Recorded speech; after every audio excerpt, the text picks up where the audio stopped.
David Formby, brother of George, is about to play his toughest gig yet.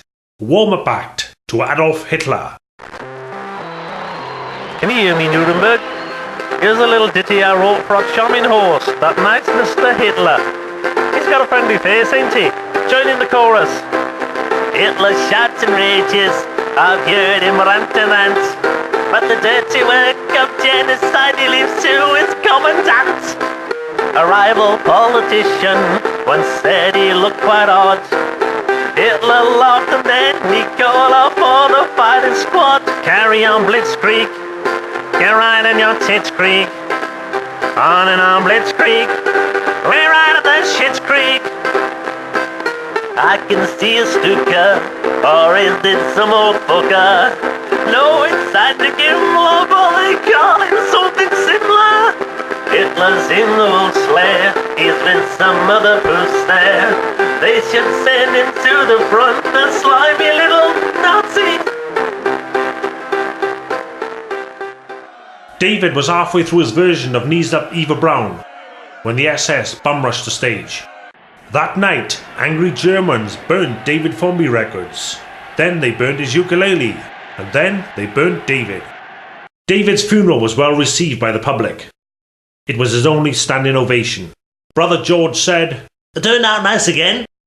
In this series, we shall examine, in a non-judgmental manner, the events that turned the yet unborn Adolf into the hideous, vile, sexually perverse and demented one-bollocked monster we now know today.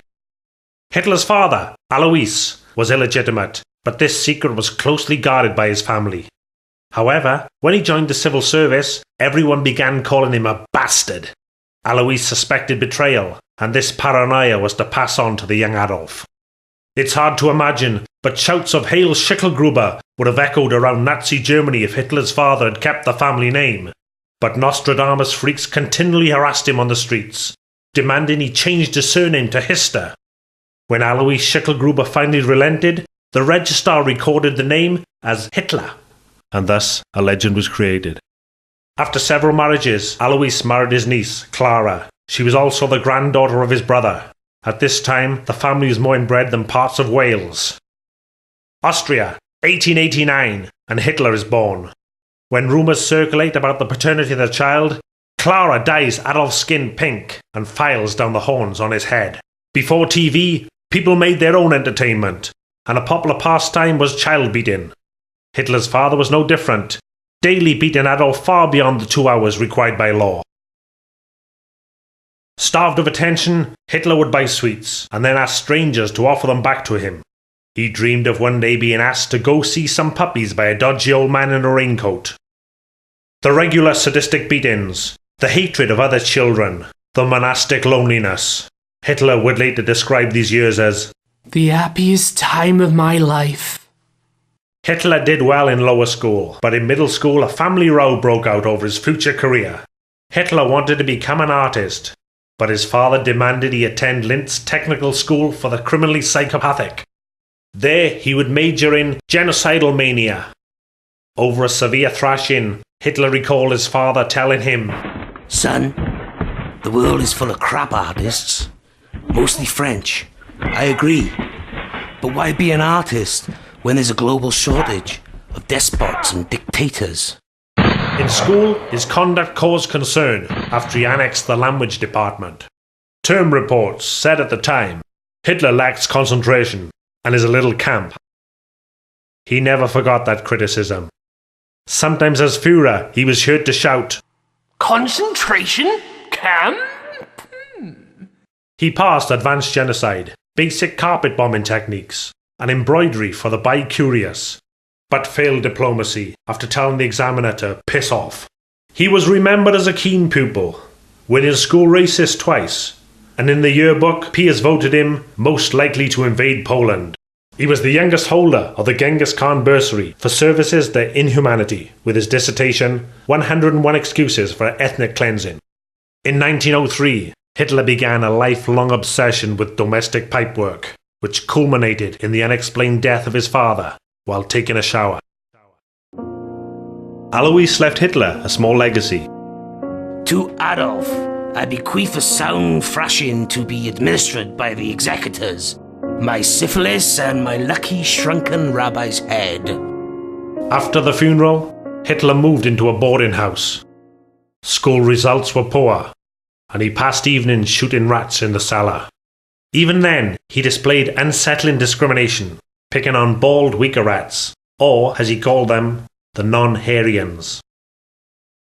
Sadly, his beloved mother Clara developed cancer.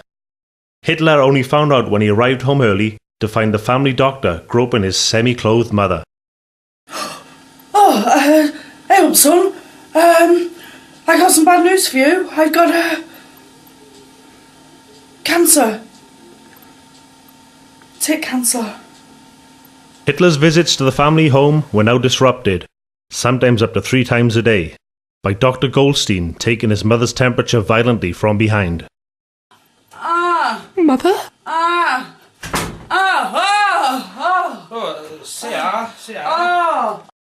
Clara showed remarkable strength and bravery, not seeming ill at all. On my head, Alf, son. So Hitler decided to ease her suffering with a concoction of sleeping pills.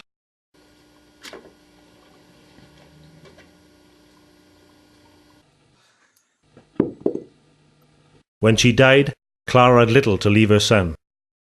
To my dear Adolf, I leave my left tit, and this advice: never go to Russia without your long johns.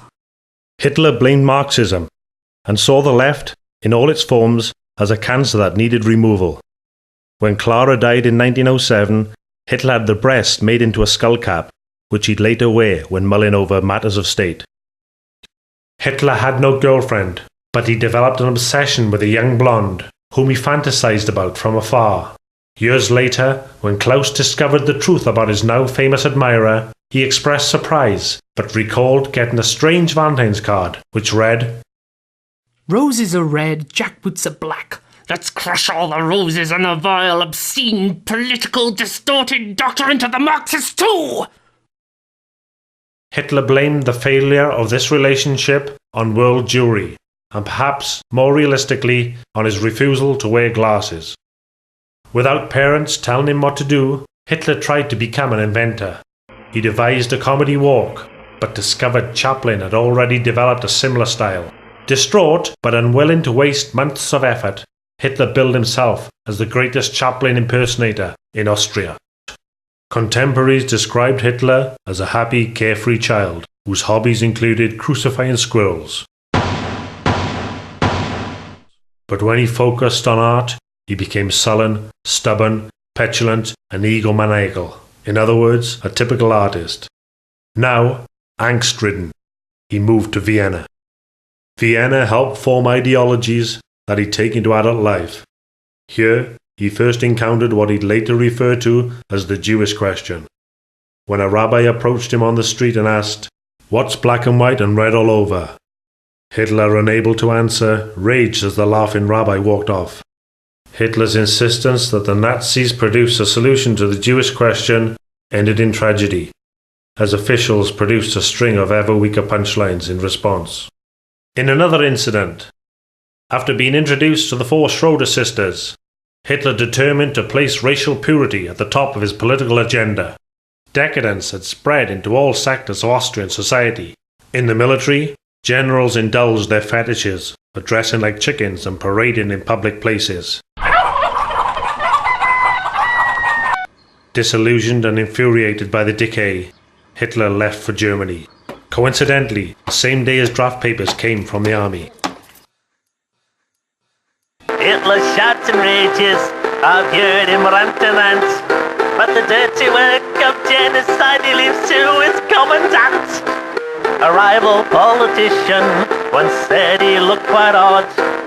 Hitler laughed and then he called off for the fighting squad. Carry on Blitzkrieg, get right in your tits creek.